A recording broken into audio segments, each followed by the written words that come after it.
Deputy commissioner Hyderabad Tariq Qureshi की हिदायत पर assistant commissioner city Ahmed Murtaza और सिंध फूड अथॉरिटी के डिप्टी डायरेक्टर हैदराबाद फिदा खोसो की मुश्तरका कार्रवाई। मसान रोड पर कायम गोश्त की दुकान का 30 मन से जायद मदरे सहित गोश्त तलब कर दिया गया। सिंध फूड अथॉरिटी के डिप्टी डायरेक्टर फिदा खोसो और assistant commissioner city Ahmed Murtaza ने मुश्तरका कार्रवाई करते हुए दुकान से 30 मन से जायद गोश्त बरामद करके चकास के बाद उसे खाने के लिए मुजर करार देते हुए तलब कर दिया गया, जबकि कसाब फरार होने में कामयाब हो गया, जिसकी दुकान को ताहुकुम सानी सील कर दिया गया है।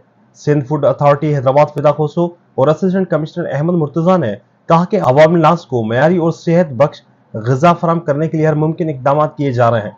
उनका मजीद कहना था कि अवामी नास की सेहत पर किसी भी किस्म का समझौता नहीं किया जा सकता। सिंध फूड अथॉरिटी हैदराबाद की जानिब से ज़िले इंतजामिया के साथ मुश्तरका कार्रवाइयाँ डिप्टी कमिश्नर हैदराबाद और डीजी सिंध फूड अथॉरिटी के अहकामात पर की जा रही हैं, जो कि आइंदा भी जारी रहेंगी।